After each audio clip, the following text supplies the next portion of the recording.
और पवन खेरा पर जिस तरीके की जो पूरी कार्यवाही चल रही है उस पर सुप्रीम कोर्ट का एक अहम निर्देश आया है। कांग्रेस नेता पवन खेरा की जो जिस तरीके से आज उनको गिरफ्तार किया गया उस पर सुप्रीम कोर्ट ने मंगलवार तक अंतरिम जमानत जो है वो पवन खेरा को दे दी है। मंगलवार तक पवन खेरा को जमानत के निर्देश दिए गए हैं। कहा गया है कि पवन खेरा को कम से कम मंगलवार तक असम की जो पुलिस है वो नहीं ले जा सकती। दिल्ली एयरपोर्ट पर असम की पुलिस ने पवन खेरा को गिरफ्तार किया था। असम पुलिस विमान से उतारकर पवन खेरा को ले गई थी। पवन खेरा रायपुर में होने वाले कांग्रेस के अधिवेशन के लिए जा रहे थे। प्रधानमंत्री के लिए जो कहा गया कि अब शब्दों का इस्तेमाल पवन खेरा ने किया था, उन आरोपों में पवन खेरा की गिरफ्तारी की थी। यहीं पर एक एक करके कांग्रेस के जो बड़े नेता हैं उन्होंने भी बीजेपी पर मोर्चा खोल दिया है, चाहे भूपेश बघेल हो या अशोक गहलोत। अशोक गहलोत ने कहा कि अब आप तो सत्ता में हैं तो कुछ भी करेंगे। भूपेश बघेल ने यह कहा अब तो हद हो गई है। ये इस तरीके से ये बड़ा राजनीतिक मामला बनकर सामने आ गया है। लेकिन अभी की बड़ी खबर यही है कि पवन खेरा को सुप्रीम कोर्ट से राहत मिली है। ये तस्वीरें आप अलग अलग तस्वीरों में देख रहे हैं कि सुबह से किस तरीके का घटनाक्रम रहा है। अब पवन खेरा जो हैं उनको ट्रांजिट रिमांड के लिए जो असम की पुलिस थी वो द्वारका कोर्ट ले जा रही है। वहां पर कोर्ट जो है वो उसके ऊपर एक बड़ा अब ये जो सुप्रीम कोर्ट का निर्देश आया है इसका बड़ा अहम प्रभाव होगा। देखना होगा कि किस तरीके से असम पुलिस अपनी बातों को वहां पर रखती है। लेकिन कम से कम यह जरूर कहा जा सकता है कि अभी तो फौरी तौर पर पवन खेरा जो है उनको अब यहां पे राहत मिली है और उसके साथ साथ असम की पुलिस को कम से कम एक झटका जरूर लगा है। सुबह से क्या घटनाक्रम रहा जरा आपको सुनवाते हैं। जी अभी देखते हैं, ये लंबी लड़ाई है, लड़ने को तैयार है। एक मिनट, लड़ाई है, लड़नी पड़ेगी। ये पवन जी साफ कह रहे हो, ये देखिए यहाँ से चला रहे हैं, देखते हैं क्या कार्रवाई है। किस मामले में ले जाया जा रहा है? देखते हैं, अभी सारी जानकारी मिलेगी आपको भी। कौन कौन लोग थे अंदर, कौन कौन थे? कोई ऑर्डर दिया सर? पवन खेड़ा का कसूर क्या है? उन्होंने एक पत्रकार वार्ता में केवल और केवल नाम लिया था, हम ये इस सच्चाई से लड़ेंगे, हम सच्चाई के सिपाही हैं और न वो हमारी आवाज को दबा पाएंगे, न वो हमारी आवाज को रोक पाएंगे।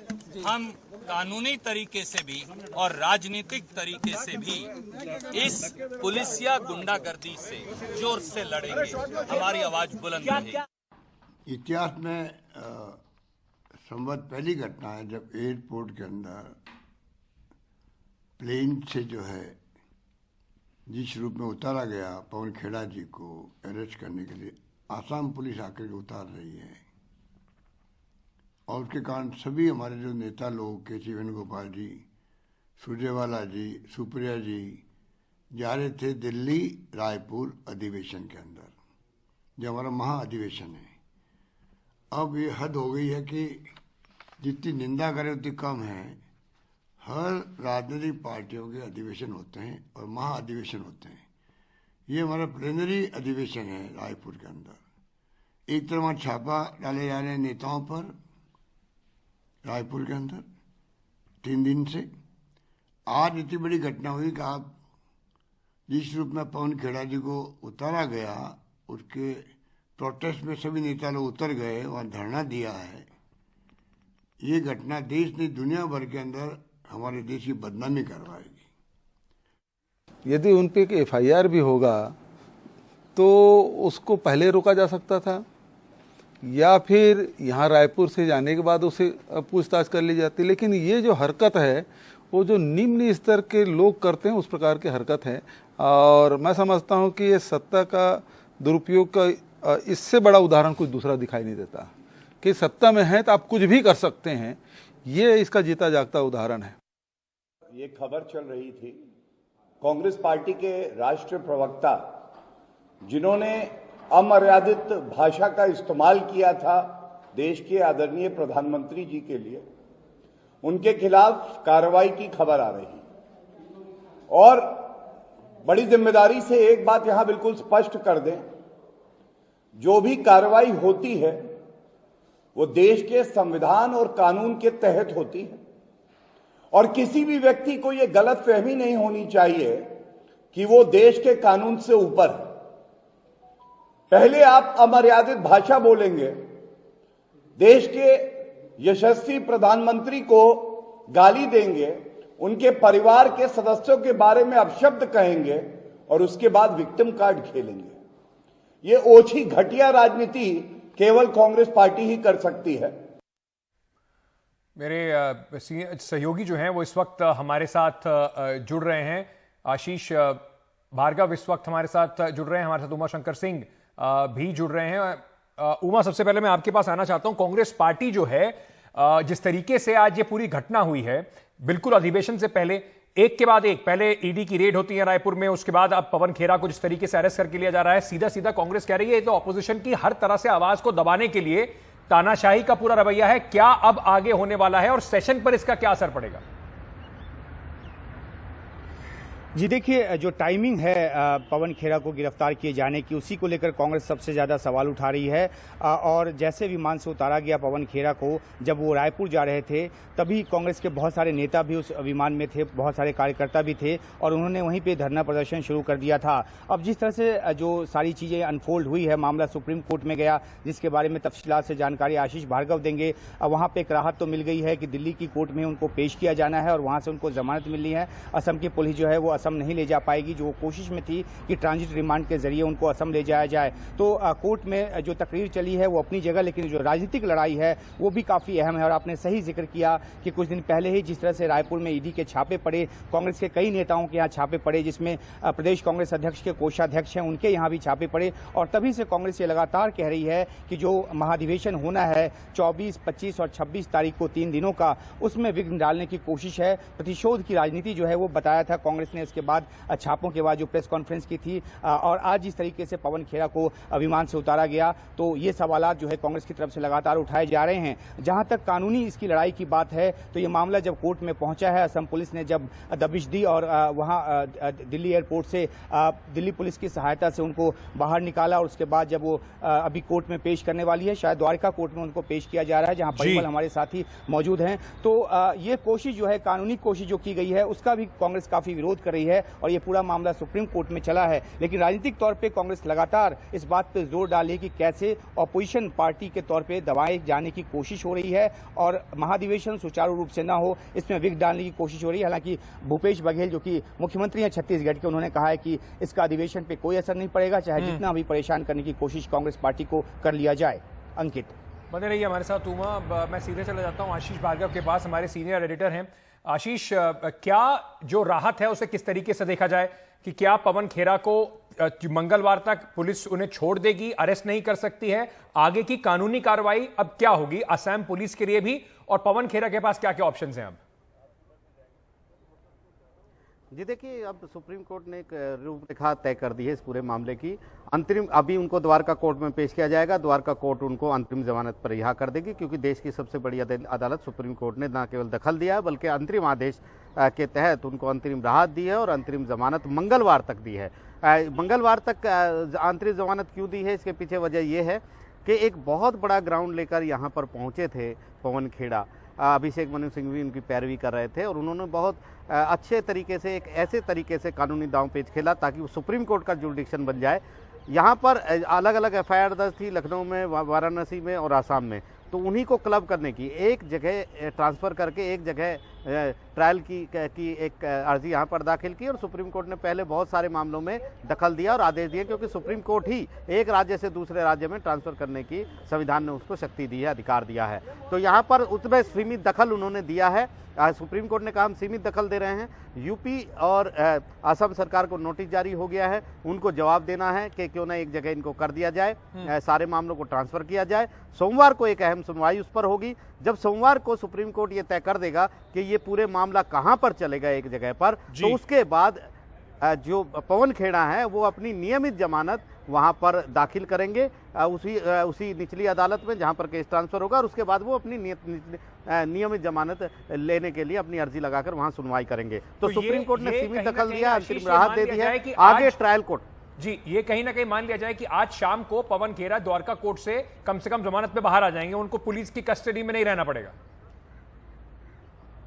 जी बिल्कुल, देखिए सुप्रीम कोर्ट का आदेश है कि जमानत पर उनको रिहा किया जाएगा। अंतरिम जमानत एक तरीके से सुप्रीम कोर्ट ने दी है, लेकिन क्योंकि ये ट्रायल कोर्ट का मामला है इसलिए ट्रायल कोर्ट के ऊपर छोड़ दिया है, क्योंकि जमानत देने के लिए सक्षम जो है निचली अदालत है, क्योंकि वो गिरफ्तार हो चुके हैं। अगर सुप्रीम कोर्ट उस समय ज्यादा बड़ा दखल दे सकता था जब वो गिरफ्तार नहीं किए जा सकते थे, लेकिन क्योंकि वो गिरफ्तार हो चुके हैं इसलिए निचली अदालत में उनको पेश किया जाएगा। सुप्रीम कोर्ट के आदेश के अनुसार उनको अंतरिम जमानत मिलेगी। अंतरिम जमानत पर वो रिहा हो जाएंगे, उनको आसाम नहीं ले जाएंगे, वो आसाम की कस्टडी में नहीं रहेंगे, वो अदालत की कस्टडी में भी नहीं रहेंगे। और इसके बाद सोमवार को जब सुप्रीम कोर्ट ये तय करेगा कि उनके खिलाफ जो एफआईआर दर्ज हुई है उनका मामला कहां ट्रांसफर किया जाए, तो उसी निचली अदालत में, उस जगह की निचली अदालत में वो अपनी नियमित जमानत की अर्जी लगाएंगे और उसके बाद नियमित जमानत पर फैसला ट्रायल कोर्ट करेगा, वो अदालत करेगी। सुप्रीम कोर्ट ने सीमित दखल इसमें दिया है। सोमवार को सुप्रीम कोर्ट में एक अहम सुनवाई होनी है इस मामले पर। जी आशीष, बहुत बहुत शुक्रिया हमारे साथ जुड़ने के लिए। उमा, मैं आपसे रिक्वेस्ट करूंगा हमारे साथ बने रहें, क्योंकि ये बड़ा राजनीतिक मामला आज के लिए बन गया है और लगातार इस पर प्रतिक्रियाएं आ रही हैं। हमारे साथ आलोक वत्स हैं, नेता हैं भारतीय जनता पार्टी के, वो भी जुड़ रहे हैं और हमारे साथ अभय दुबे भी जुड़ रहे हैं। लेकिन उन पर जाने से पहले मैं उमा आपसे एक बार और फिर पूछना चाहूंगा, कांग्रेस पार्टी के लिए अब आगे की जो कार्रवाई है, क्योंकि हमने देखा सुबह किस तरीके का प्रदर्शन रहा, क्या इसको एक व्यापक तौर पर, एक बड़े प्रदर्शन के तौर पर भी हमें देखने को मिलेगा?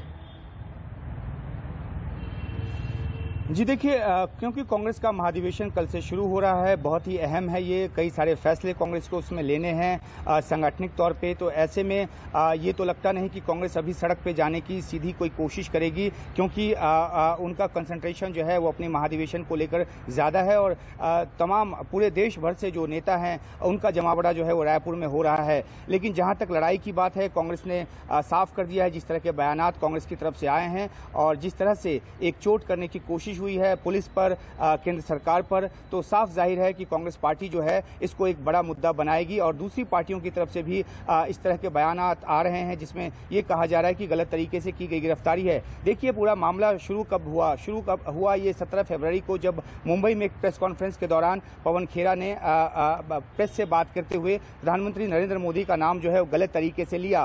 वो मामला 2 दिनों तक ठंडे बस्ते में रहा, लेकिन उसके बाद वो तूल पकड़ने लगा, उस पर काफी ज्यादा जो बहसबाजी है वो शुरू हो गई। कांग्रेस पर काफी अटैक हुआ, कांग्रेस की काफी आलोचना भी हुई, ये कहा गया कि गलत तरीके से नाम लेना सही नहीं है और कांग्रेस की तरफ से भी पलटवार हुआ कि पहले कांग्रेस के भी कई नेताओं को के नाम को गलत तरीके से पेश किया गया है। तो ये जुबानी जो लड़ाई है वो चल रही थी, लेकिन इस बीच में लीगैलिटी का एंगल आ गया असम में, और जो यूपी में भी 2 एफआईआर दर्ज हुई थी, तो असम की पुलिस जो है वो दिल्ली पहुंच गई और पवन खेरा को साथ ले जाने के लिए एयरपोर्ट से उनको विमान से उतारा गया और मामला अब यहाँ तक पहुंचा है। तो कांग्रेस इसको एक राजनीतिक लड़ाई के तौर पर आगे तो ले ही जाएगी, कह रही है कि तानाशाही है और ये सत्ता का जो दुरुपयोग है, सत्ता की ताकत के बूते उसका दुरुपयोग किया जा रहा है। तो ये लड़ाई राजनीतिक है, लेकिन जो कानूनी लड़ाई जिस तरीके से निचली अदालत में एक अग्रिम जमानत लेकर और फिर एक रेगुलर कोर्ट में उनको एक जमानत लेकर आगे बढ़नी पड़ेगी, वो तो एक कानूनी लड़ाई अपनी जगह चलेगी, लेकिन कांग्रेस को राजनीतिक लड़ाई बनाने के भी मूड में है। जी, वो बने रहिए हमारे साथ।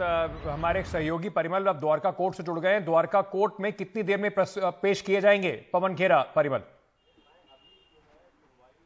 देखिए, पवन खेरा की पेशगी यहाँ पे हो गई है। वो करीब अभी से 15 मिनट पहले यहाँ पर द्वारका कोर्ट लाए गए। भारी जो पुलिस बल की तैनाती थी, सुरक्षा व्यवस्था थी, उसमें लाया गया। उससे पहले उनका दीनदयाल उपाध्याय हॉस्पिटल जो है वहाँ पर मेडिकल करवाया गया, जो प्रोसीजर का एक हिस्सा है। और फिलहाल जो है यहाँ पर सुनवाई पूरी हो गई है द्वारका कोर्ट में और अब इस बात का इंतजार हो रहा है कि सुप्रीम कोर्ट का वो आदेश यहाँ पर पहुँचे जिसको लेकर उनको अंतरिम जमानत मिलनी है। तो उसी आदेश का फिलहाल इंतजार हो रहा है। यहाँ पर जो सीएमएम की कोर्ट है, कोर्ट नंबर 8, वहाँ पे इंतजार हो रहा है। तो कुछ वक्त में जब सुप्रीम कोर्ट का आदेश यहाँ पर पहुँच जाएगा तो उसके बाद जो है यहाँ पर अंतिम जमानत दी जाएगी। लेकिन यहाँ पर ये भी देखिए कि जिस तरीके से पूरा घटनाक्रम हुआ है, करीब 11:30 बजे के आसपास से जब इंडिगो की फ्लाइट से उनको डिबोर्ड किया गया, डिबोर्ड करने के बाद पुलिस स्टेशन ले जाया गया, फिर उनको असम की पुलिस आई हुई थी। दिल्ली पुलिस का स्टेटमेंट आता है कि हम कोऑपरेशन कर रहे हैं, उन्होंने कोऑपरेशन मांगा है, तो उस बिना पे दिल्ली पुलिस कोऑपरेट कर रही थी और ये पूरी कोशिश करवाई थी कि ट्रांजिट रिमांड के मिल जाए और उनको असम ले जाया जाए। लेकिन इस बीच भी सुप्रीम कोर्ट की जो राहत मिली, जो आशीष भार्गव हमारे सहयोगी बता रहे हैं, उसके बाद अब यहाँ पर वो आदेश की कॉपी पहुँचती है जिसके बाद पवन खेरा को अंतरिम जमानत मिल जाएगी, दे दी जाएगी। तो उसी आदेश का फिलहाल जो यहाँ पर इंतजार हो रहा है।